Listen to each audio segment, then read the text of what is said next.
तो इससे पहले हमने देखा कि किस तरह मोहम्मद बिन कासिम से लेके मोहम्मद महमूद गजनवी तक का पूरा पीरियड जो है यहाँ पर रहा। इसके बाद इंशाल्लाह आज हम मोहम्मद गौरी से लेके तो खिलजी डायनेस्टी कैसे उसकी शुरुआत हुई वहां तक का एरिया जो है वो पीरियड हम इंशाल्लाह कवर करने की कोशिश करेंगे। हम देखते हैं कि मुल्तान और सिंध जो है तो ये पहली सेंचुरी के अंदर ही कॉन्कर हो गए थे, इस पर फतेह पाली गई थी। लेकिन मुल्तान से दिल्ली तक का जो सफर है उसको तकरीबन 500 साल का अरसा लग गया। महमूद गजनवी के पास इस बात के मौके थे कि वो हिंदुस्तान के अंदर एक इस्लामी हुकूमत या मुस्लिम हुकूमत कायम कर सकता था। लेकिन महमूद गजनवी क्योंकि वो हिंदुस्तान के वस्त तक चला आया था और उस वक्त कोई कुव्वत हिंदुस्तान में ऐसी नहीं थी कि जो उसको रोक सकती थी। लेकिन महमूद गजनवी की दिलचस्पी कोई बड़ी सल्तनत कायम करने के बजाय ज्यादा दिलचस्पी उसकी माल और दौलत लूटने में और ये सारी चीजों में लगी हुई थी। तो महमूद गजनवी के तकरीबन 200 साल के बाद जो शख्स उठा, जिसको कि आमतौर से दुनिया मोहम्मद गौरी के नाम से जानती है, उसने हिंदुस्तान में एक मजबूत मुस्लिम सल्तनत या इस्लामी सल्तनत जो चाहे आप कह लीजिए उसकी बुनियाद उसने रखी। मोहम्मद गौरी गौर का रहने वाला था। गौर जो है ये अफगानिस्तान का एक इलाका है, यहाँ पर एक आजाद सल्तनत जो है वो डेवलप हुई थी उस जमाने में। तो गौर के जब हालात हम देखते हैं तो गौर में महमूद गजनवी के आने से पहले जो है तो वहां पर बुद्धिज्म गालिब मजहब था। इस्लाम आने के बाद जो है इस्लाम एक गालिब मजहब वहां पर हो गया है। लेकिन इस्लाम और बुद्धिज्म का मिक्सचर जो है एक तीसरा मजहब वहां पर पैदा हो गया है, ये जिसको बाद लोग फिरका भी कहते हैं। जो मुसलमानों का एक फिरका था उसको कहा जाता है करामती या कैरामाइट्स जिसको इंग्लिश में कहते हैं। तो ये एक ऐसा फिरका था कि जो मिक्सचर था बुद्धिज्म और इस्लाम का, यानी कुछ चीजें तो इसमें इस्लाम से ली गई थी और कुछ चीजें बुद्धिज्म से ली गई थी। तो वहां पर ये जो दो भाई थे जिनका मैं तस्करा करने वाला हूँ, गयासुद्दीन और मुइजुद्दीन, ये दोनों भाई उसी फिरके से ताल्लुक रखते थे और गौर का एम्पायर जो है वो इनके कब्जे में था। लेकिन उसके बाद देखते हैं कि गयासुद्दीन की जिंदगी में एक ट्रेडिशनल वाकया हुआ कि उसके ख्वाब में अल्लाह के रसूल आए। इसी तरह उस जमाने में एक शाफी आलिम दीन थे, उन्होंने जाकर जो है उसको इस्लाम की तबलीग की और उसने करामती से फिरके से तौबा करके जो है सुन्नी इस्लाम उसने एक्सेप्ट कर लिया और वो शाफी मसलक फॉलो करने लगा। और मोइजुद्दीन जो था जिसको कि मोहम्मद गोरी के नाम से दुनिया जानती है, उसने हनफी मजहब जो है इख्तियार किया फिक़ह के एतबार से। तो ये दोनों पहले करामती फिरके से ताल्लुक रखते थे और उसके बाद जो है इन्होंने सुन्नी इस्लाम कबूल कर लिया। इसके बाद जब दोनों भाइयों ने तौसी शुरू की तो गयासुद्दीन खुरासान की तरफ उसने अपनी मुहिम शुरू की। उसके बिलमुकाबिल जो है मुइजुद्दीन ने हिंदुस्तान की तरफ अपनी मुहिमात शुरू की। गौरी असल में यह है कि अफगान इनकी जो आर्मी है उसको तरकी आर्मी कहा जाता है ना, यानी टर्क से इनको जोड़ा जाता है। हालांकि उसमें सिर्फ मोहम्मद गौरी जो है वो जो उनका रूलर था वो अफगानी था, लेकिन उसके अलावा उसकी फौज के जो मेजर जनरल्स थे और मोस्ट ऑफ द पार्ट जो था वो टर्क्स था। तो ये जो पीरियड कंसिडर किया जाता है दिल्ली की हुकूमत का, इसको तुर्की हुकूमत कहा जाता है ना, यानी यहाँ से जो तकरीबन 100-150 साल का पीरियड आज हम कवर करने वाले हैं तो इसको तुर्क हुकूमत कहा जाता। तो अब अगर हम दिल्ली में जो मुसलमानों की आमद हुई हिंदुस्तान में देखेंगे तो पहले 300 साल तक अरब दौर रहा। उसके बाद महमूद गजनवी ने कोई स्टेबल हुकूमत नहीं की। तो ओवरऑल जो 500 ईयर्स मोहम्मद गौरी के आने से पहले जो मुस्लिम हुकूमत यहाँ पर रही है तो वो सबके सब जो है अरब रहे। उसके बाद यहाँ से मुइजुद्दीन गौरी के बाद से मोहम्मद गौरी के बाद से जो पीरियड शुरू होता तो इसको कहा जा सकता है कि ये तुर्क डायनेस्टी इसको कहा जाता है, यानी ये सब जो लोग थे ये तुर्की से बिलोंग करते थे। उस जमाने के हिंदुस्तान के हालात अगर हम देखेंगे तो इंडिया बहुत ज्यादा डिवाइडेड था, यानी 8वीं सदी ईसवी के अंदर जो हिंदुस्तान में बुद्ध मजहब को खत्म किया गया था और उसके बाद यहाँ पे हिंदुइज्म यहाँ का मेजर रिलीजन बन गया था।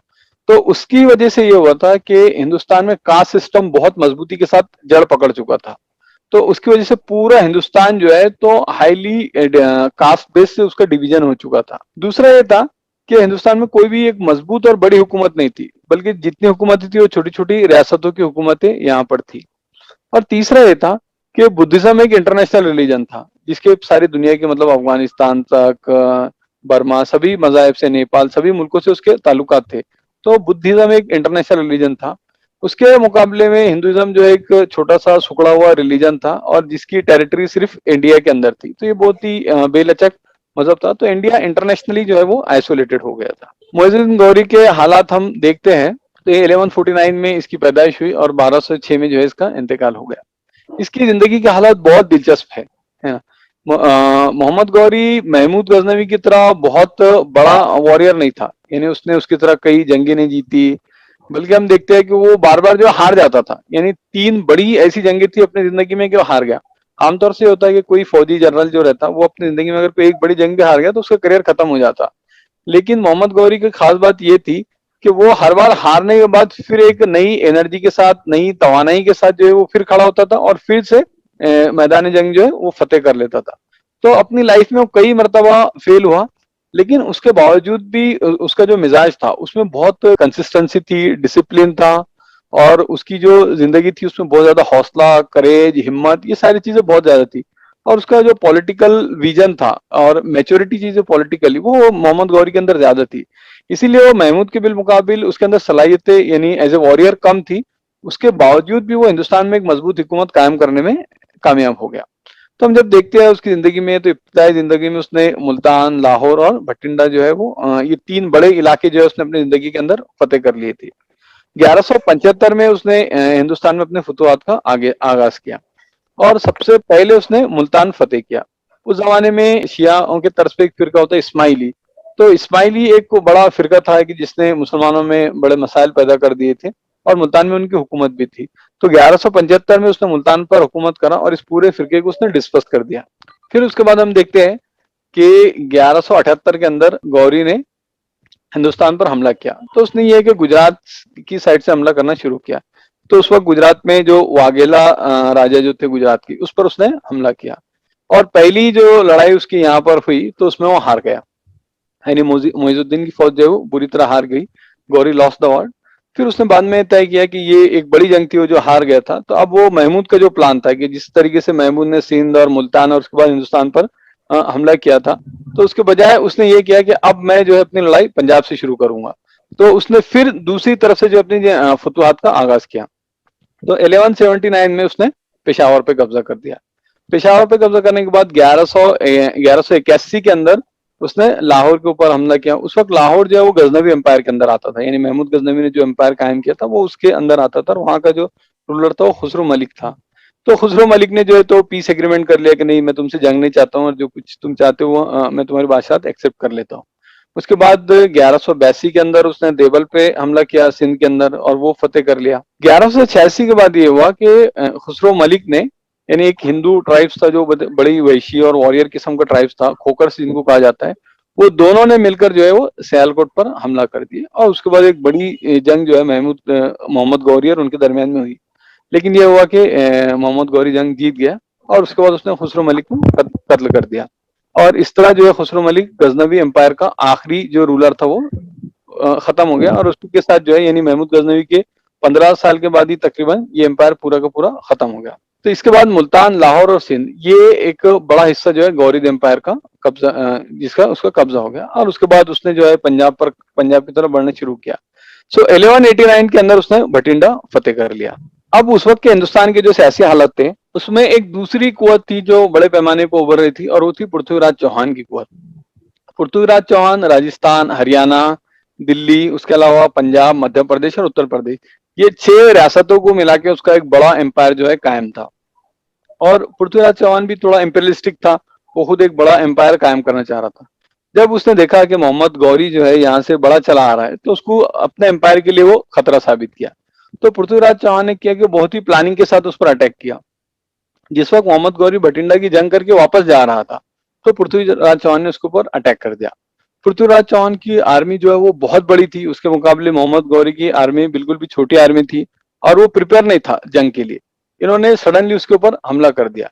तो मोहम्मद गौरी के जो साथी थे उन्होंने कहा कि इस वक्त जो है हमारा भाग जाना ज्यादा मुफीद रहेगा, लेकिन चूंकि वो वॉरियर था उसने इसको पसंद नहीं किया। उसने कहा कि नहीं, हम मुकाबला करेंगे।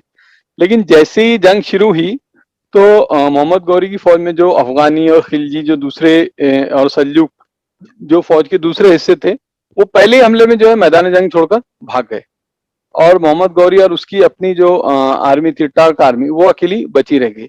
उसके बाद जंग भयानक मरहले पर पहुंच गई और कहा जाता है कि मोहम्मद गौरी तकरीबन जो है वो मारा गया था। यानी दो तरह के वाकयात बयान की जाते हैं। एक तो कि वो बहुत ज्यादा इंजर्ड हो गया था, तो उसके एक सिपाही ने उसको घोड़े पर बिठाकर जो है वो लेकर चला गया। दूसरा एक कहा जाता है कि वो जंग में मर गया था और वहीं 2-3 दिन पड़ा रहा, यानी वो मरा नहीं था, उसको मुर्दा समझ के छोड़ दिया गया था। फिर वो 2-3 दिन तक वहीं पर पड़ा रहा और उसके बाद जो है उसके सिपाहियों ने उसको लेकर गए। तो ये जंग ऐसी थी कि जिससे इसकी जगह अगर कोई दूसरा और सिपह सालार रहता तो उसका जो करियर है वो खत्म हो जाता था। लेकिन हम देखते हैं कि गौरी उसके बाद जो है वो वापस आया, है ना। उसने ये किया कि जंग उसने बहुत ज्यादा सीरियस लिया। तो कहा जाता है कि अगले 1 साल में उसने बहुत सख्त मेहनत की, यानी वो उसने अपने हरम तक में वो गया नहीं 1 साल तक, और दिन रात जो वो जंग की प्रैक्टिस करता रहा। वो सिपह सालार जो जंग में उसको छोड़कर भाग गए थे उनको उसने सख्त सजाएं दी। यानी उसने ये किया है कि उनको पूरे शहर में साल भर के लिए भीख मांगने लगा है, यानी उनके गले में जो है थैली बांध करके तुम शहर पर भीख मांगो, और इतना उसने उनको जिल्लत की जिंदगी दी जो भी लोग मैदान जंग छोड़कर भागे थे। और उसने एक नई आर्मी तैयार की और 1 साल के बाद जो है वो फिर से पृथ्वीराज चौहान पर हमला करने के लिए वापस आया। तो ये जो दूसरी जंग है ये हिंदुस्तान की तारीख में बहुत इंपॉर्टेंस इस जंग को दी जाती है। इसे कहा जाता है सेकंड वॉर ऑफ तराइन। यानी पहली जो जंग हुई थी तराइन की, उसमें मोहम्मद गौरी हार गया था, लेकिन तराइन की दूसरी जो जंग है तो ये उसने पूरी प्रिपरेशन के बाद जो है पृथ्वीराज चौहान से जंग की। अब इस 1 साल में पृथ्वीराज चौहान की साइड से क्या हुआ, तो हम देखते हैं कि पृथ्वीराज चौहान चूंकि थोड़ा इंपरियलिस्टिक माइंड का था, तो उसने आस पड़ोस के जितने राजा थे तो उन पर सब पर हमला करने की, उनके इलाकों पर कब्जा करने की कोशिश की।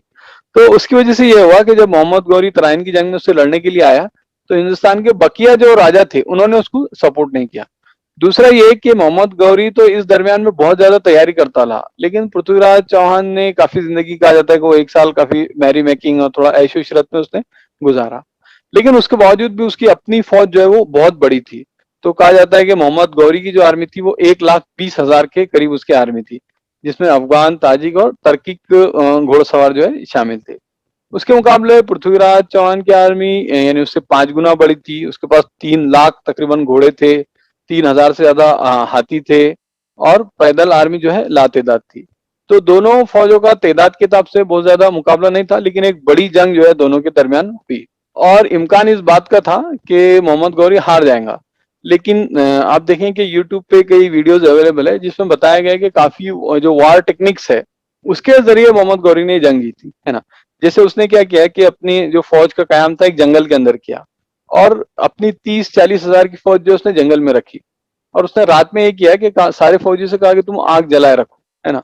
और उसके बाद बकिया फौज जो है वो दूसरे इलाकों में ले जाकर उसने छुपा दी, ठीक है। और ऐन जब जंग बड़े अहम मरहले में दाखिल हुई तो बिल्कुल फ्रेश फौज उसने निकाल कर लेकर आया मैदान में। तो इस तरह कई वॉर टेक्निक्स थे जिसके जरिए उसने ये जंग जीती। तो ये जंग हिंदुस्तान की तारीख में बहुत अहम मानी जाती है, और ये माना जाता है कि इस जंग के बाद जो है हिंदुस्तान में मुस्लिम सल्तनत का कयाम अमल में आया। तो इसको एक लैंडमार्क इवेंट जो है इस्लामिक कॉन्क्वेस्ट ऑफ इंडिया में गिना जाता है। लेकिन ये जो हार थी, ये हार राजपूतों को बहुत नागवार गुजरी, क्योंकि उससे पहले राजपूत तकरीबन 200 साल से नॉर्थ इंडिया पर उनकी वसी हुकूमतें कायम थी। तो ये यानी अजमेर की जो उनकी गवर्नमेंट थी, तो ये उनके लिए बड़ा सेटबैक रहा, और वो उसको एक्सेप्ट करने के लिए तैयार नहीं थी। तो उन्होंने उसके बाद भी कई छोटी मोटी जंगे हुई, बार बार वो हमला करते रहे अजमेर के ऊपर, और मोहम्मद गौरी जो है उनको काउंटर करता रहा। तो ये एक तवील अरसे तक ये जंग चलती रही। हम देखेंगे कि जो तराइन की जंग है उसके बारे में अगर आप थोड़ा स्टडी करने के लिए जाते हैं तो बहुत सारी अलग अलग बातें हमको नजर आती है।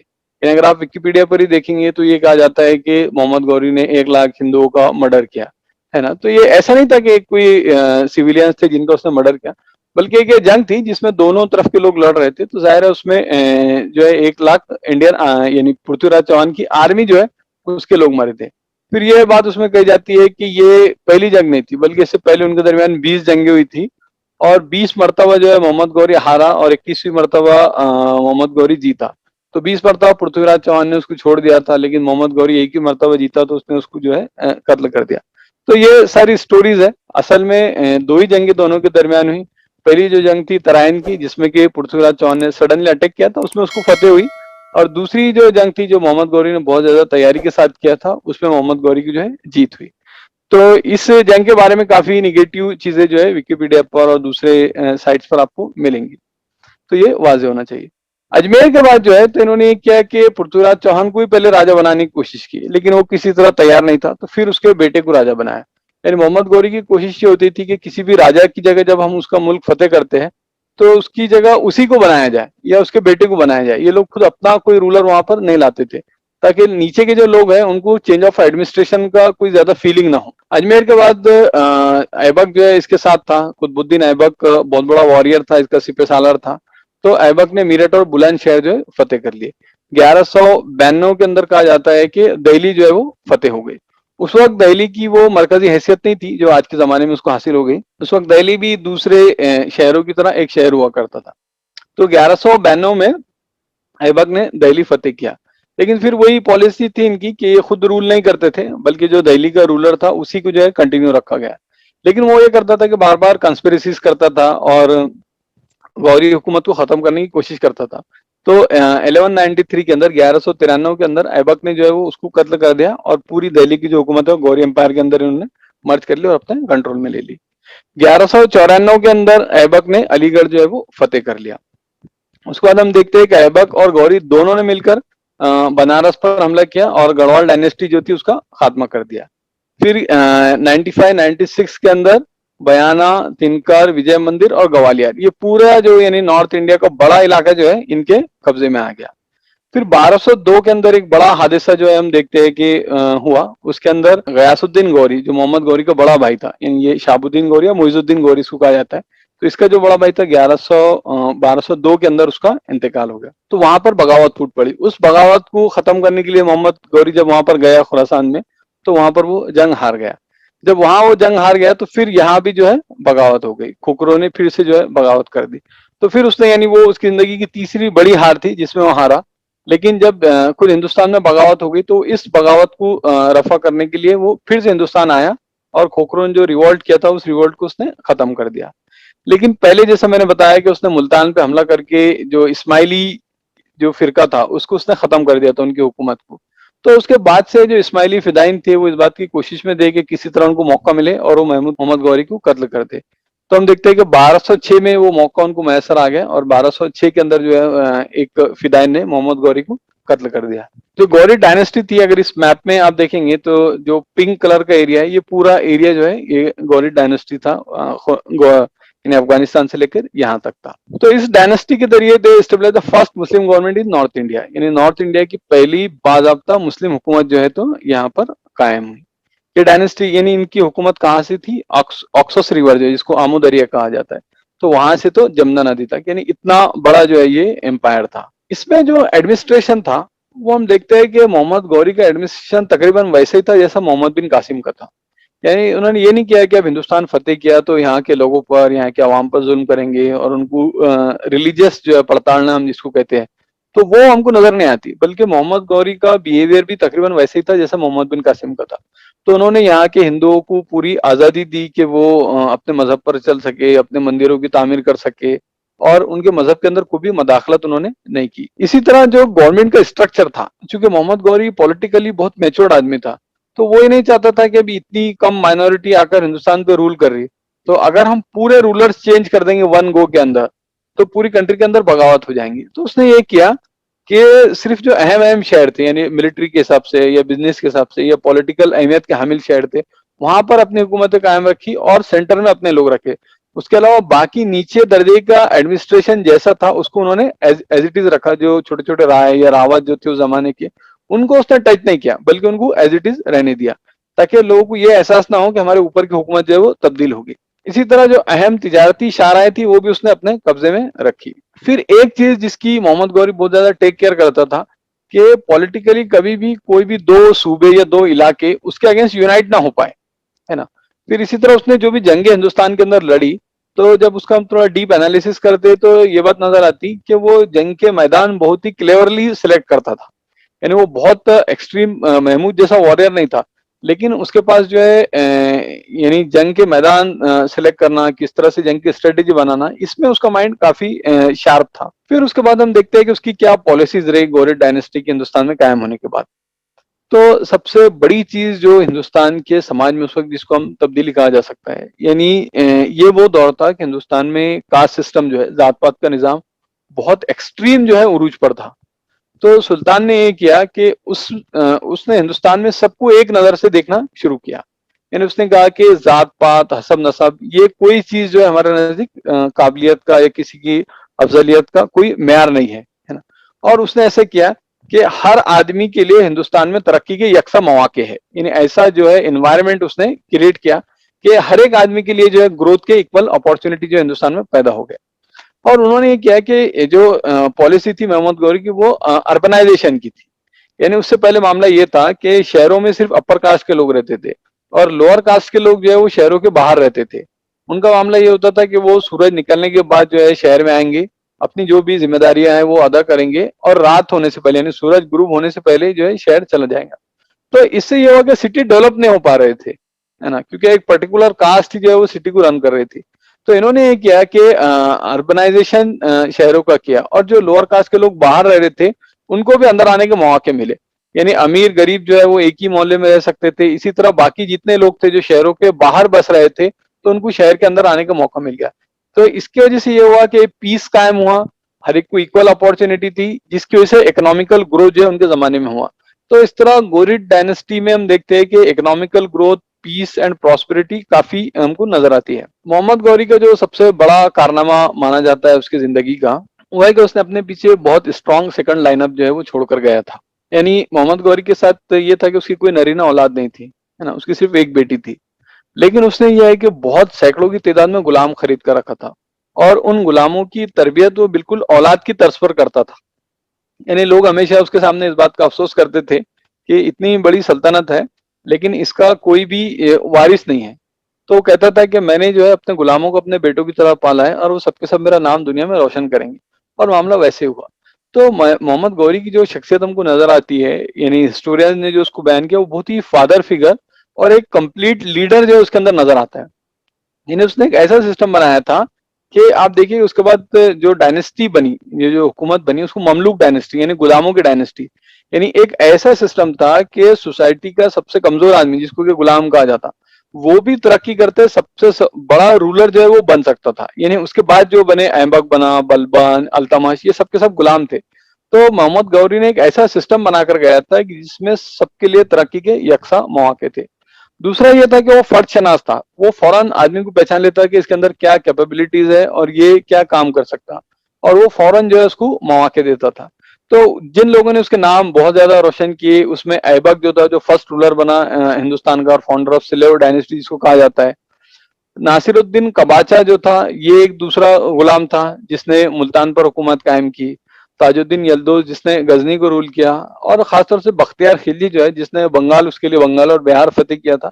इसकी जिंदगी काफी ट्रेजिक रही। यानी ये बहुत ही बदसूरत था और इसकी शख्सियत मतलब ऐसी थी कि हर आदमी इससे नफरत करता था इसके आउटलुक की वजह से। तो ये हुआ कि ये बगदाद में पैदा हुआ लेकिन कहीं भी इसको जॉब नहीं मिली और ये उस जमाने में सफर करता हुआ हिंदुस्तान आया। लेकिन जब गौरी ने इसको देखा और इसकी सलाहियत, तो उसको काफी मुतासिर हुआ। तो हम देखते हैं कि उसने सिंगल हैंडेडली गौरी के लिए बिहार और बंगाल फतेह किया। यानी बिहार के बारे में ये कहा जाता है कि सिर्फ उसने 1200 लोगों की फौज लेकर जो है उसके लिए बिहार फतेह किया। हालांकि इसमें एग्जेजरेशन होगा, लेकिन कम से कम इससे ये बात समझ में आती है कि एक बहुत छोटी आर्मी लेकर उसने एक बड़ा इलाका जो है फतेह किया। तो मोहम्मद गौरी की शख्सियत की ये सबसे खास बात थी कि उसने लोगों की सलाहियतों को पहचाना और एक ऐसा इन्वायरमेंट, एक ऐसा माहौल अपनी हुकूमत में कायम किया कि जिसमें तरक्की के लिए यकसा मौके थे। हम देखते हैं कि उसके बाद उसका भतीजा भी था, उसके खानदान के कई अफराद थे, लेकिन उसने कभी भी किसी को कोई की पोस्ट उसने नहीं दी। तो हमेशा उसका मामला ये रहा कि कोई भी की पोस्ट वो लोगों को सलाहियतों की बुनियाद पर दिया करता था। तो इसकी वजह से ये हुआ कि दिल्ली की सल्तनत का इब्तदाई दौर हम देखते हैं उसमें बादशाहत नहीं थी, बल्कि जो भी रूलर्स जो बने हैं, यानी आगे हम देखेंगे जो भी रूलर्स बने हैं वो अपनी सलाहियतों की बुनियाद पर बने हैं।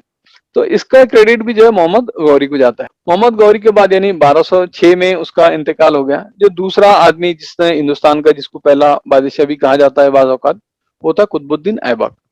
तो ऐबक तुर्क गुलाम था, है ना, ये तुर्की में पैदा हुआ था और उसके बाद वहीं के यानी एक बाजार में उसको बेच दिया गया था।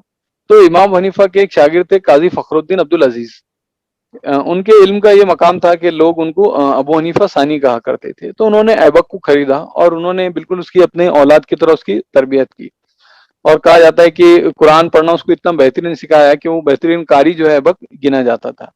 बाद में जो है उसको गौरी के हाथों उन्होंने बेच दिया। यानी गौरी ने जब उसको देखा, उसकी सलाहियत से मुतासिर हो, तो कहा कि यह गुलाम आप मुझे दे दो।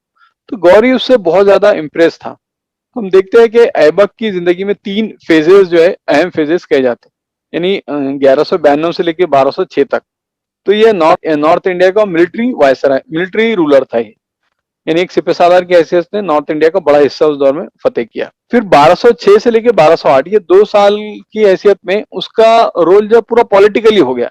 यानी पहले एक वो सिपह सालार की हैसियत से लड़ रहा था, फिर 2 साल बिल्कुल एक पॉलिटिकल पोजीशन में वो आ गया, और यानी वो गौरी डायनेस्टी का वायसराय था। उसके बाद 1208 से लेकर 1210 में तो वो हम देखते हैं कि हिंदुस्तान का पहला आर्किटेक्चर था, जो हिंदुस्तान का आर्किटेक्ट था, जो हिंदुस्तान का नक्शा बना रहा था, दिल्ली की सल्तनत जो है वो कैसी होंगी उसका मैप जो है वो डिजाइन कर रहा था। तो ये ऐबक की जिंदगी रही, लेकिन ऐबक की जो बड़ी जिंदगी का इसका हिस्सा रहा वो एज ए वॉरियर रहा, और एज ए किंग उसको सिर्फ 2 साल ही हुकूमत करने का मौका मिला। उसके बावजूद भी हिस्टोरियंस उसके बारे में 3 अल्फाज जो है लिखते हैं कि वो बहुत ज्यादा इंसाफ करने वाला था, बहुत बहादुर था, और कहा जाता है कि वो सखी था, यानी सखावत में बहुत ज्यादा वो मशहूर था। तो उसने ये किया कि सिर्फ 2 साल के अरसे में उसके जमाने में जो हुकूमतों की तरफ से टैक्सेस लगाए गए थे, तो जितने अननेसेसरी टैक्सेस थे वो उसने खत्म किया। उसके दौर के जो उलमा थे तो कहा जाता है कि उसने उनको बिल्कुल फारिगुल बाल कर दिया था, यानी इतने स्कॉलरशिप्स, इतने वज़ाइफ उसने उलमा के लिए जारी कर दिए थे कि उनको अपने तहकीक और तसनीफ के लिए किसी की नौकरी या दूसरी चीजें करने की जरूरत नहीं थी, वो बिल्कुल उस काम पर फोकस कर देते थे। इसी तरह लोअर कास्ट जो है उसको उसने बहुत ज्यादा सपोर्ट किया, यानी उनको इक्वलिटी दिया, उनको शहरों के अंदर उसने लाकर बसाया, और उनको जो शहरों में आने में जो तकालीफ आ रही थी उसने उनको दूर किया। इसने भी जो इंडिया का मैप बनाया वो मोस्टली अर्बन सिविलाइजेशन था। ऐबक के बारे में कहा जाता है कि वो बहुत ज्यादा प्रैक्टिसिंग मुस्लिम था, सोम सलात का पाबंद था, और इस्लाम को वो काफी फॉलो करने वाला था। लेकिन 1210 के अंदर सडनली एक एक्सीडेंट के अंदर उसकी मौत हो गई। उसके बाद हम देखते हैं कि तीसरा शख्स जिसको हिंदुस्तान का असल फाउंडर या मेमार जिसको कहा जा सकता है वो था शमसुद्दीन अल्तमश। अल्तमश जो है ये ऐबक का गुलाम था, यानी आप देखिए कि गौरी का गुलाम ऐबक और ऐबक का गुलाम अल्तमश। लेकिन शमसुद्दीन अल्तमश की जिंदगी जो है वो काफी ड्रामेटिक जिंदगी है। उसकी लाइफ की जो कुछ स्टोरीज है उसमें ड्रामा बहुत ज्यादा हमको नजर आता है, यानी उसकी जिंदगी के जो वाकयात हुए वो बहुत अजीब ढंग से एग्जीक्यूट हुए। दिल्ली की सल्तनत जैसे मैंने बताया इब्तदाई जमाने में वो कोई डायनेस्टी नहीं थी कि बाप के बाद बेटा और उसके बाद उसका बेटा बनेगा। तो जब ऐबक मरा तो उसका जो बेटा था आराम शाह, तो उसने कहा कि उसने क्लेम किया कि अब मैं अपने बाप के बाद मैं बादशाह बनूंगा। लेकिन उस सल्तनत के जो वजीर और उमरा थे उन्होंने उसको एक्सेप्ट नहीं किया, बल्कि उन्होंने अल्तमश को जो है दिल्ली का रूलर बना दिया। अल्तमश भी तुर्क गुलाम था, और अल्तमश की जिंदगी में आप देखिए कि बिल्कुल एक वैसे ही वाकया पेश आया जैसा कि हजरत यूसुफ के साथ पेश आया था। यानी अल्तमश जो है अपने बाप का बहुत ही बासलाहियत, होनहार और चहीता बेटा था। तो अल्तमश के बाप को कई बेटे थे, तो उसकी वजह से यह हुआ कि उसके भाइयों के और उसके दरमियान हसद पैदा हो गई, और उसके बाप को इस बात का अंदाजा हो गया था कि उसके भाई जो है उसके उससे जलते हैं, तो वो उमूमी तौर से उनके साथ उनको नहीं भेजा करता था। तो फिर एक दिन उन्होंने कहा कि नहीं, हम उसको कोई मेला लगा है वहां पर ले जा रहे हैं घुमाने के लिए, और इस तरह उन्होंने अल्तमश को लाकर बेच दिया। फिर उसके बाद वो वहां से होता हुआ ऐबक ने उसको खरीदा। तो कहा जाता है कि जब वो पहली मर्तबा जब बेचा गया और उसका जो आका था तो उसने उसको कुछ अंगूर खरीदने के लिए मार्केट में भेजा, तो इसने पैसे जो है घुमा दिया, और ये वहां पे यानी छोटा था एक बिल्कुल टीन एज में, ये रोता हुआ बैठा था। तो उसको एक बुजुर्ग जो है वहां पर मिले, और उन्होंने कहा कि तुम क्यों रो रहे? तो उसने बताया कि ऐसा ऐसा वाक्य हुआ। तो उन्होंने कहा कि ठीक है, मैं जो है तुमको अंगूर खरीद कर देता हूँ, और उन्होंने उसको अंगूर खरीद के दिए, और उन्होंने कहा कि बेटा देखो, तुम जो है ना मुस्तकबिल में एक बड़े आदमी बनने वाले हो, लेकिन जिस वक्त अल्लाह ताला तुम्हें कुव्वत अता करेंगे ना, तो तुम उस वक्त दरवेशों और फकीरों के साथ मोहब्बत का मामला करना। उसके बाद हम देखते हैं कि ऐबक ने जो है उसको खरीद लिया, और फिर वो कई हिंदुस्तान की बड़ी अहम जंगें उसने लड़ी, और हिंदुस्तान में काफी रूल उसने स्टेबल किया। और ऐबक के बाद 1211 के अंदर, यानी 1210 में ऐबक का इंतकाल हुआ था, 1210 के अंदर वो हिंदुस्तान का रूलर बन गया। उसने ये किया कि सबसे पहले जो दिल्ली की सल्तनत थी उसको स्टेबल किया था, क्योंकि जस्ट मोहम्मद गौरी ने उसको कायम किया, फिर सडनली गौरी का इंतकाल हो गया। फिर ऐबक उसको स्टेबल करना चाह रहा था, तो ऐबक का भी एक हादसे में इंतकाल हो गया, तो दिल्ली की जो सल्तनत थी वो स्टेबल नहीं हो पाई थी। तो अल्तमश ने जो है पूरी सल्तनत के एस्टेब्लिशमेंट में उसने बड़ा की रोल उसने प्ले किया। फिर 1229 के अंदर उसने ये किया, क्योंकि अल्तमश बहुत ज्यादा दीनी मिजाज का शख्स था, और उस वक्त खिलाफत जो है कायम थी, और खिलाफत सिर्फ एक पॉलिटिकल एंटिटी नहीं थी बल्कि वो रिलीजियस एंटिटी भी थी। तो अल्तमश हिंदुस्तान का पहला रूलर था कि जिसने अपना रिकॉग्निशन खिलाफत से लिया, यानी बगदाद की जो खिलाफत थी वहां से उसने लेटर हासिल किया कि मैं जो हूँ तो यहाँ का वैलिड रूलर हूँ, एक जायज हुक्मरान मैं हिंदुस्तान का हूँ, और मेरी हुक्मरानी को जो है खिलाफत भी तस्लीम करती। तो ये पहला हुक्मरान था जिसने हिंदुस्तान की हुकूमत को खिलाफत से उसने जोड़ दिया। उसका जो जमाना था तो उसमें इराक और ईरान को मंगोल ने पूरी तरीके से तबाह और बर्बाद कर दिया था। लेकिन अल्तमश ने उस पूरे दौर में, यानी अगर हम उस पूरे दौर का स्टडी करते हैं, उसका मुताला करते हैं, तो ये बात वाज़ेह होती है कि अल्तमश ने किस तरह हिंदुस्तान को प्रोटेक्ट किया था मंगोल के अटैक से। यानी अल्तमश और बलबन ये दो आदमी थे जिन्होंने हिंदुस्तान, और उसके बाद हम खिलजी का भी रोल उसमें देखेंगे, इन तीन लोगों ने मिलकर हिंदुस्तान को मुकम्मल तौर से जो है तो मंगोल के अटैक से बचाया था। वरना हिंदुकुश पहाड़ के उस पार की जो पूरी मुस्लिम दुनिया थी तो मंगोल ने उसको तयोबाला और तहस नहस करके रख दिया था।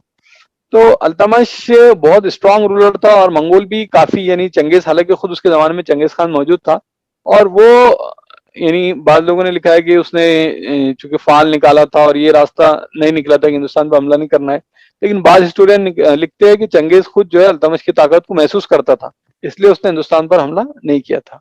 बहरहाल 1236 के अंदर जो है अल्तमश की मौत हो गई। अल्तमश की जिंदगी का जब हम जायजा लेते हैं तो वो बहुत, यानी हम देखते हैं कि मोहम्मद गौरी जैसा मैच्योर पॉलिटिशियन भी था और महमूद गजनवी जैसा वॉरियर भी था। यानी दोनों क्वालिटीज जो है उसमें इक्वल लेवल पर मौजूद थी। उसने क्या किया, हिंदुस्तान को एक सिंगल यूनिट बनाया। यानी उससे पहले जो है, यानी हिस्टोरियंस ने ये बात भी लिखी है कि अगर अल्तमश हिंदुस्तान की सल्तनत को एक सिंगल यूनिट नहीं बनाता और वो यहाँ की सल्तनत को पूरा रीऑर्गेनाइज नहीं करता, तो इस बात का इम्कान था कि मंगोल ने जो कुछ मुस्लिम दुनिया का हाल किया, उससे भयानक और उससे बुरा हाल वो हिंदुस्तान का भी करते थे। लेकिन इसने ये किया है कि इंडिया को एक सेंट्रल जो है यूनिट बनाया, और दिल्ली की उससे पहले वो हैसियत नहीं थी। अल्तमश से पहले, यानी दिल्ली की जो आज जो दुनिया के अंदर मकाम है, उससे पहले दिल्ली का वो मकाम नहीं था।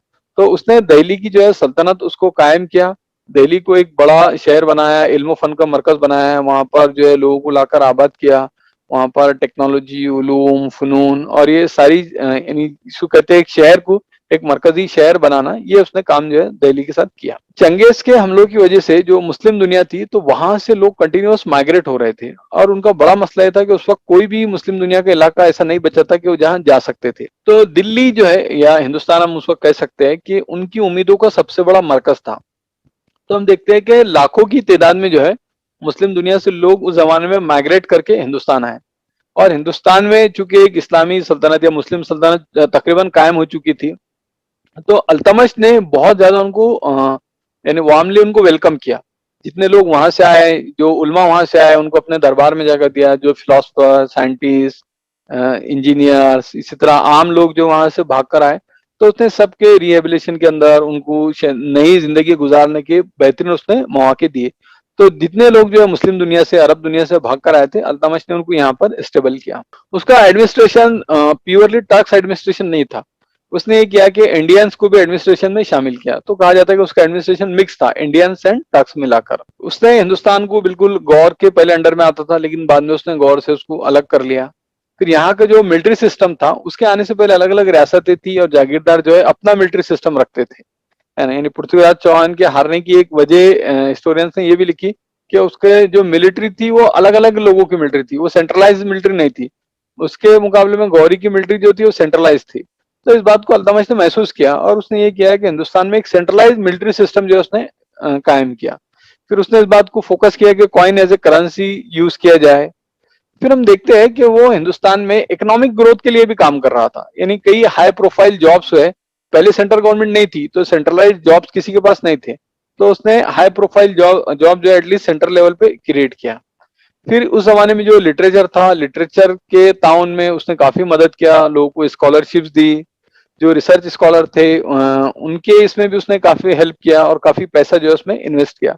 तो ओवरऑल हम देखते हैं कि ये एक वेलफेयर स्टेट जो है अल्तमश ने बनाई थी।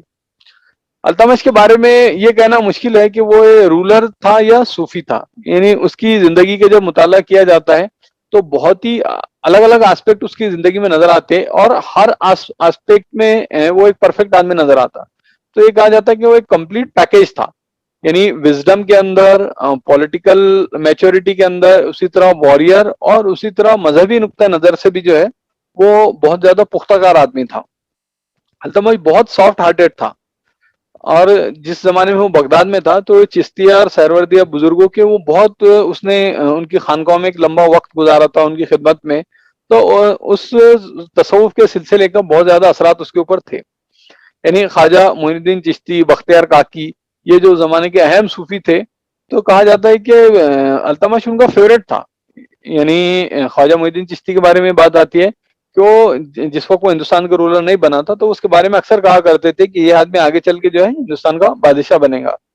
इसी तरह बख्तियार काकी के और उसके अल्तमश के रिलेशन बहुत ही मोहब्बत वाले थे, मैं इंशाल्लाह आगे बताऊंगा वो। फिर हम देखते हैं कि पहली मर्तबा हिंदुस्तान में उसके बादशाह बनने के बाद उलमा का जो ग्रुप है, वो ग्रुप की शक्ल में जाके उलमा ने उसके हाथ पर बैत किया, यानी उसको अपना जो है बादशाह, हुक्मा या खलीफा जो भी हम कह लें, उसको तस्लीम किया।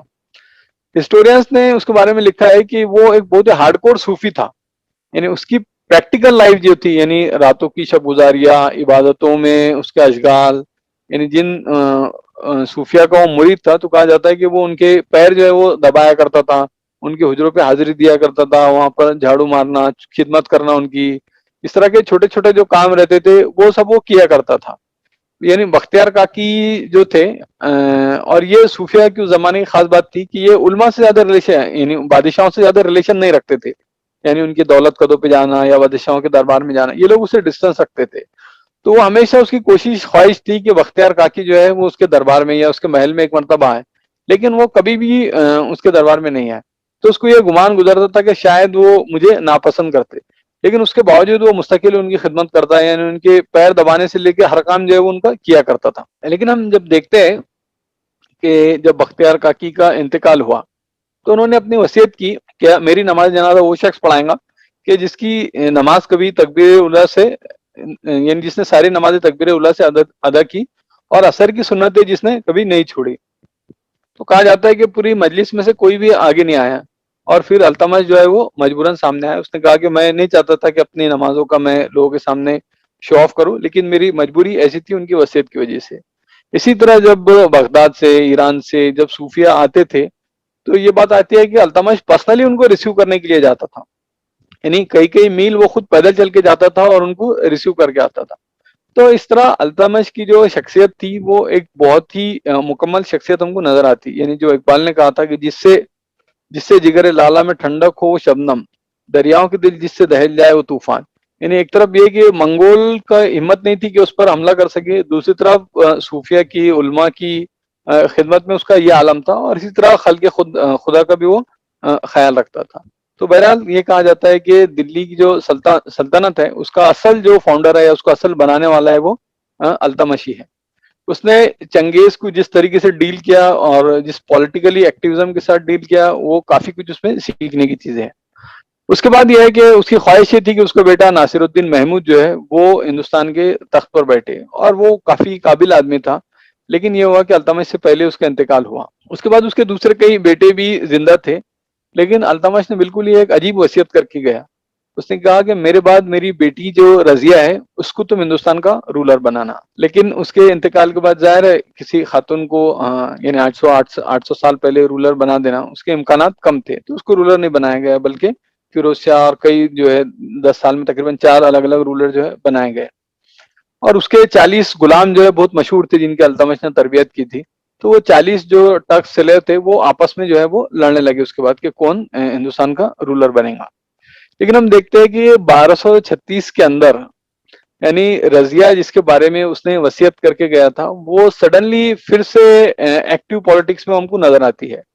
यानी रजिया ने यह किया कि उस जमाने में यानी रेड ड्रेस जो था, सुर्ख लिबास, वो इस बात का सिंबल हुआ करता था कि मैं मजलूम हूं, मेरे साथ जो है वो जुल्म किया। तो उसने ये किया कि सुर्ख लिबास पहनकर, यानी मजलूमियत का लिबास पहनकर जुमे की नमाज के बाद लोगों से अपील की, और उसने कहा कि ये जो टैक्स ले हुए मेरे बाप की, ये मेरे साथ जुल्म करते हैं, और मेरा जो हकीकी हक है कि मैं हिंदुस्तान को रूल करूं या कम से कम नॉर्थ इंडिया जो था उसको मैं रूल करूं, वो हक मुझे नहीं देते हैं।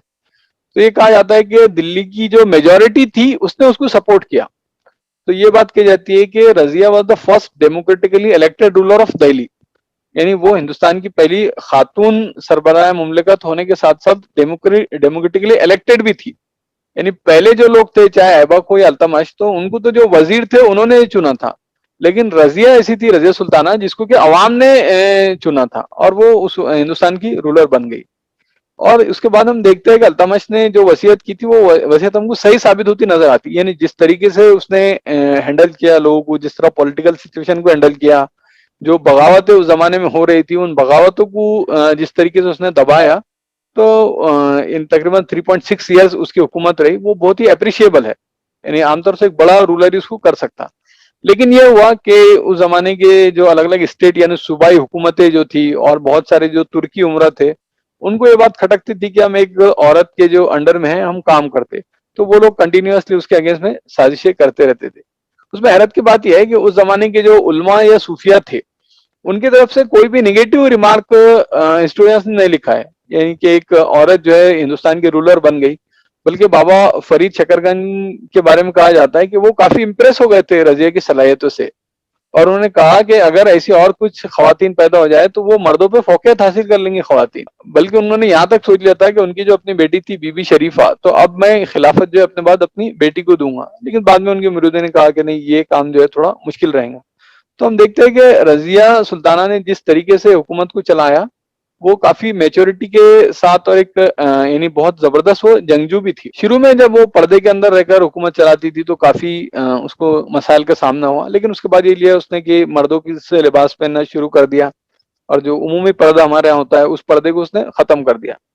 तो इसके बाद जो है जो टर्क स्लेव्स थे उसमें वो लोग जो काफी दीनदार थे, वो सब उसके अगेंस्ट हो गए। इसी तरह उसने ये किया, उसने महसूस किया कि ये जो टर्क स्लेव्स है इन्होंने काफी गवर्नमेंट को अपने कब्जे में कर रखा है और ये हुकूमत को अपने निशानों पे नचाते। तो उसने बैलेंस ऑफ पावर करने के लिए धीरे धीरे उनके जो पावर थे उसको कट करना शुरू कर दिया। लेकिन जाहिर है बहुत सारी चीजें उसके अगेंस्ट में हो गई थी। पहले उसका एक औरत होना लोग तस्लीम नहीं कर पा रहे थे। उसके बाद जो टर्क्स थे उनको उसने उनकी पावर्स कट करना शुरू कर दिया था। तो ये सारी चीजों की वजह से कंटिन्यूअस उसके अगेंस्ट में कॉन्स्पिरेसीज होती रही, और 1240 के अंदर जो है तो उसको मार डाला गया। उसके बाद हिंदुस्तान का जो शख्स हिंदुस्तान का बादशाह बना या जो उसका रूलर बना, गयासुद्दीन बलबन उसका नाम। आमतौर पर उसको बलबन के नाम से जाना जाता है। बलबन ने बिल्कुल ही पहले जो 3 रूलर्स थे उसके बिलमुकाबिल एक चौथी तर्ज की जो हुकूमत हिंदुस्तान में कायम की, एक दूसरे तर्ज की हुकूमत उसने कायम की। तो ये हुआ कि उसके बाद नासिरुद्दीन महमूद जो था, अल्तमश का बेटा जो था उसका नाम भी नासिरुद्दीन महमूद था, और इत्तेफाक से उसके पोतरे का नाम भी उसने नासिरुद्दीन महमूद रखा था। तो अल्तमश के बाद जो है यानी रजिया वगैरह इनका पूरा एक 10 साल का पीरियड रहा, फिर नासिरुद्दीन महमूद जो है वो हिंदुस्तान का रूलर बना।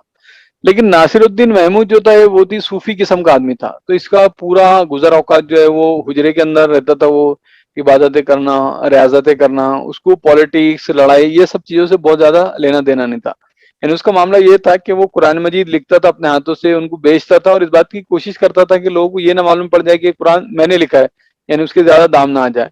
तो इस तरह वो अपनी जिंदगी का गुजर बसर करता था। तो उसके बाद उसने बलबन की बेटी से शादी कर लिया और बलबन जो है वो केयर टेकर बन गया।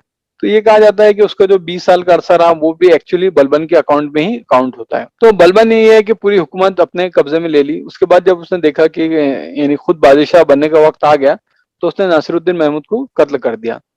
बलबन ने उसके जितने पॉसिबल अपोनेंट्स हो सकते थे, किसी को कत्ल करवा दिया, किसी को जहर दे दिया, सारे पॉसिबल अपोनेंट्स को जो है उसने मर्डर करवा के उनको खत्म कर दिया। बलबन बहुत ज्यादा हार्डकोर आदमी था। इसी तरह उसने अल्तमश की खानदान के हर आदमी को जो है वो कत्ल करवा दिया, उसकी खानदान का एक भी आदमी उसने बाकी नहीं बचा। लेकिन हम देखते हैं कि बलबन की बादशाह बनने से पहले की जिंदगी और बादशाह बनने के बाद की जिंदगी, उसमें बहुत चेंज हमको नजर आता है। यानी जब वो बादशाह बना तो उस वक्त अल्तमश के बाद एक 10 साल 15 साल का पीरियड जो है बहुत ही यानी इंतशार का वक्फा गुजरा था। डकैतियां बहुत ज्यादा होने लगी थी, जो ट्राइब्स थे वो बार बार जो है शहरों पे हमला करके उनको लूट लेते थे। तो इसने बलबन ने तय किया कि अब मैं जो एक्सपांशन नहीं करूंगा बल्कि स्टेबिलिटी की उसने कोशिश किया, और उसका पहला टारगेट ये था कि पीस कायम किया जाए। तो उसने उस जमाने में जितने डाकू थे, जो बागी थे, उनको बहुत सख्त सजाएं दी। इतनी सख्त सजाएं दी कि उसके बाद किसी की हिम्मत नहीं हुई उसके खिलाफ बगावत करने की। वो पर्शियन स्टाइल का रूलर था, यानी जो इस्लामिक स्टाइल ऑफ रूलिंग जो है वो उसके नेचर में नहीं था। वो थोड़ा पर्शियन स्टाइल का जो रूलर है उसको फॉलो करता था, और वो हमेशा अवाम से एक लेवल का डिस्टेंस मेंटेन करता था। अपना दरबार बहुत ज्यादा वो सजा के रखता था, और जब भी कहीं जाता बहुत शान शौकत के साथ जाता। यानी जब वो कहीं जाता तो उससे पहले एक बड़ा जुलूस चलता था जो अल्लाह अकबर के नारे लगाते हुए जाता था। यानी वो कहता था कि बादशाह के लिए जरूरी है कि ये सारे डिस्टेंस हो, ये सारी चीजें मेंटेन करे, तो उसकी शान शौकत, उसका जलाल, उसका जहां जो है ये सारी चीजों से ज़ाहिर होना चाहिए। वो बहुत हार्डकोर डिसिप्लिन आदमी था। लोग कहते हैं कि वो जिंदगी में किसी ने भी उसको मुस्कुराते हुए नहीं देखा। जब वो गुफ्तगू करता तो बिल्कुल गिने चुने अल्फाज वो बयान करता, कभी भी लायानी बातें नहीं करता था। तो उसकी पूरी जिंदगी औकात के मामले में, उसकी नमाजें कभी कज़ा नहीं होती थी, यानी पूरे जो उसके टाइम टेबल थे, जब भी वो किसी से मिलता तो हमेशा वेल ड्रेस रहता, दरबार में हमेशा वक्त से पहले आता, वक्त पर जाता। तो उसकी पूरी जिंदगी के अंदर बहुत ज्यादा हार्डकोर डिसिप्लिन जो है नजर आता। लेकिन इसी के साथ वो लोगों को जो है अदना और आला के दर्जे में वो तकसीम करता था। उसका मानना था कि आला दर्जे के लोग जो है वो ज्यादा बेहतर तौर पे हुकूमत को चला सकते हैं। लेकिन इसके बावजूद भी बलबन की इतनी सख्त गिरी थी, इतने लोगों को उसने सख्त सजाएं दी, इतने लोग उसने कत्ल करवाया, लेकिन इस सब के बावजूद भी वो अवाम में उसकी मकबूलियत थी, क्योंकि उसने इंसाफ कायम किया था। उसके जमाने में उसका कोई भी जो सिपह सालार या कोई भी गवर्नर, उसकी इतनी हिम्मत नहीं थी कि वो लोगों के साथ जुल्म या नाइंसाफी कर सके। तो जैसे ही उसको मालूम पड़ता है कि उसके किसी गवर्नर ने या उसके किसी सरकारी ओहदेदार ने कोई भी जुल्म किया है ना, उसको इतनी सख्त सजाएं देता। और वो कहता था कि अगर इसकी जगह मेरा बेटा भी होता ना तो मैं उसको इतनी सख्त सजाएं देता था। तो उसने अपनी हुकूमत के अंदर अदल और इंसाफ बहुत ज्यादा मेंटेन करके रखा था। उसके जो ऑफिसर्स थे वो उससे बहुत डरते थे। फिर मंगोल का जो हमले थे तो उस जमाने में लाहौर में यानी अल्तमश के जाने के बाद बड़ी तबाही उन्होंने बचाई थी। तो इसने मंगोल के हमलों से हिंदुस्तान को बचाया, और जहां कहीं भी उनके हमले हुए तो उसने बहुत सख्ती के साथ उनको निपटा। तो उसके लिए इसने ये किया कि बहुत मजबूत आर्मी इसने बनाई थी। इसकी मिलिट्री पावर जो है बहुत स्ट्रांग मानी जाती है, और इसके जो सबॉर्डिनेट्स थे वो सब इससे खुश होते थे। यानी इसका मामला ये था कि इसके जितने सबॉर्डिनेट्स थे वो उनको बिल्कुल अपने औलाद की तरह चाहता था, उनके दुख दर्द में, उनके इसमें हर चीज में वो शरीक होता था। फिर करप्शन जो है, कहा जाता है कि उसने अपने जमाने में करप्शन का खात्मा किया। लोगों की तनख्वाहें जो है बहुत ज्यादा उसने बढ़ा के दिया, और पहली मर्तबा जो रिटायर्ड सोल्जर थे उनको उसने पेंशन देना शुरू किया। इसी तरह उसने गवर्नमेंट पे कंट्रोल रखने के लिए स्पाई सिस्टम बनाया था। यानी हिंदुस्तान में उससे पहले स्पाई सिस्टम जो है ऑफिशियली नहीं रहा करता था, लेकिन इसने बहुत स्ट्रांग जो है वो नेटवर्क बनाया था, एक स्पाई सिस्टम इसने डेवलप किया था। तो ओवरऑल बलबन की जो गवर्नमेंट थी उसको वेलफेयर स्टेट जो है कहा जाता था। इसी तरह बिजनेस, एजुकेशन, ये सारी चीजों को उसने बहुत ज्यादा अप्रिशिएट किया, उसको उसने बढ़ावा दिया। इसी तरह उस जमाने में कास्ट सिस्टम या डिस्क्रिमिनेशन जो था तो उसको भी उसने खत्म करने में उसका रोल जो है दिखाई पड़ता है। लेकिन बलबन का ये मानना था कि जो मुल्क की सियासत जो रहती या पॉलिटिक्स जो रहती उसमें रिलीजन का से नहीं होना चाहिए। यानी वो कहा करता था कि उमूर मुल्क की सियासी मसलियतों की पाबंद है, ना कि शरा व फिका के। यानी जो भी फैसले बादशाह को लेने होते हैं तो वो सियासी मसलियतों के बिना पर लेने होते हैं, ना कि फिका की बुनियाद पर। तो बहरहाल ये उसका एक बहुत ज्यादा स्टैंड था, इसलिए वो उलमा की बड़ी कदर करता था, उनकी खिदमत भी करता था।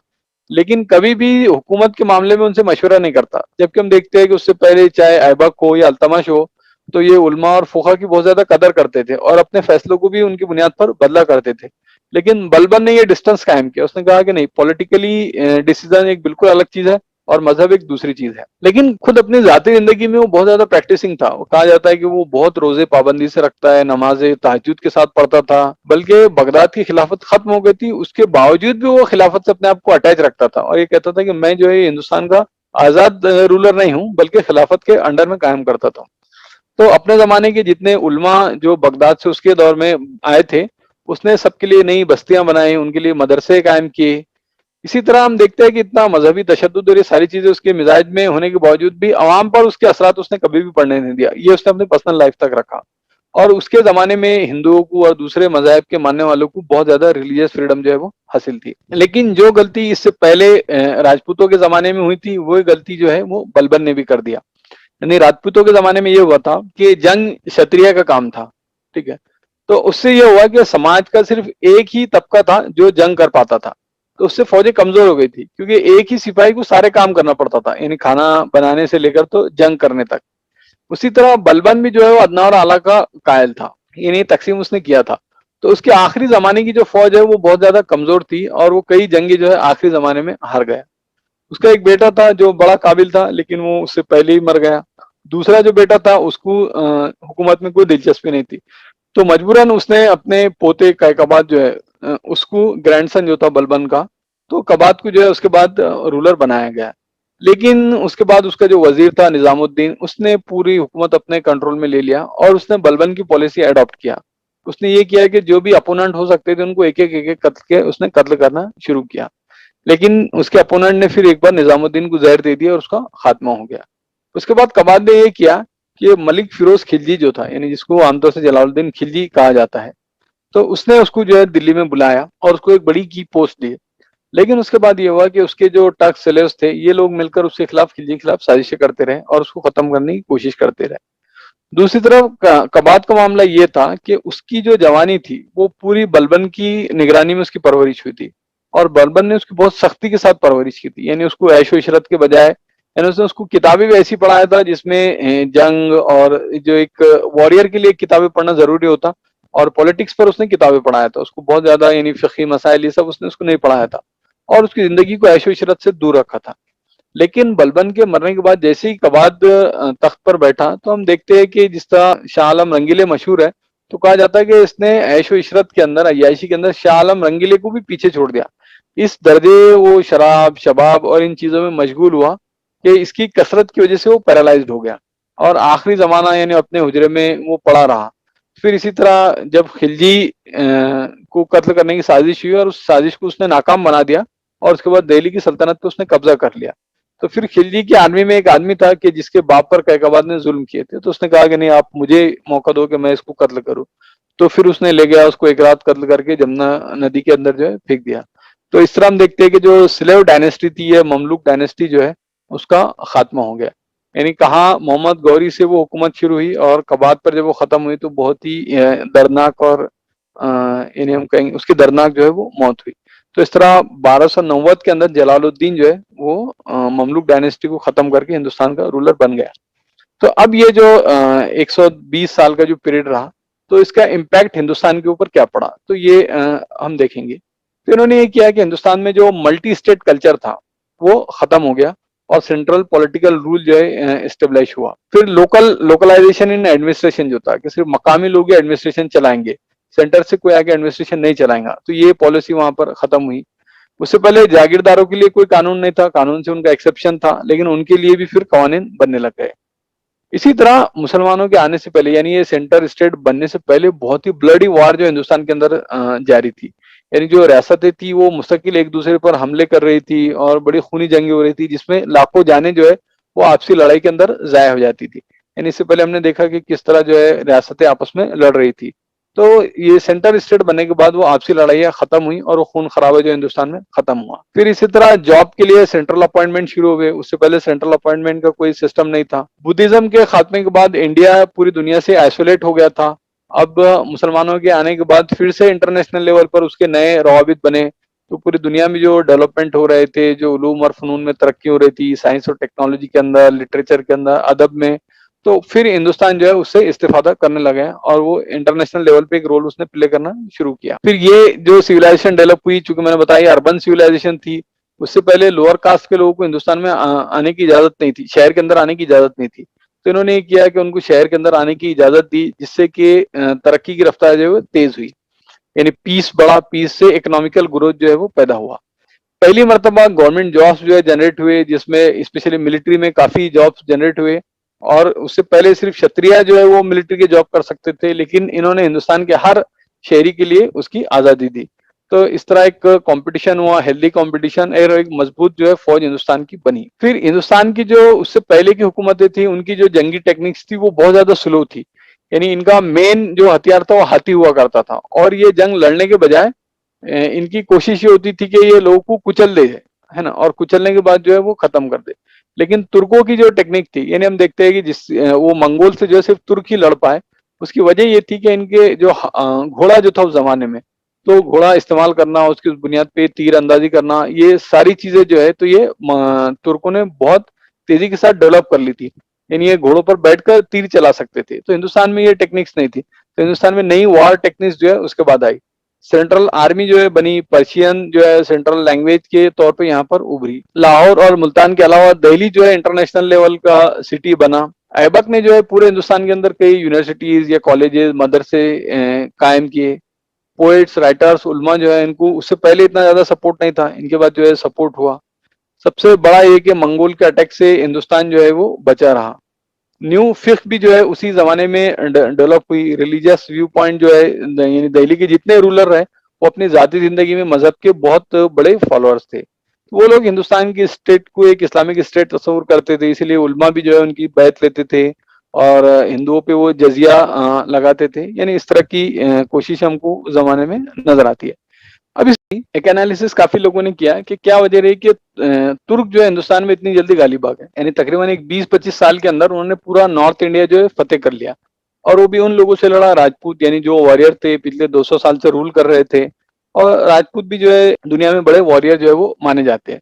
तो तुर्कों की फुतूहात की क्या वजह रही, इस पर अलग अलग हिस्टोरियंस ने जो है तो वो गुफ्तगू की है।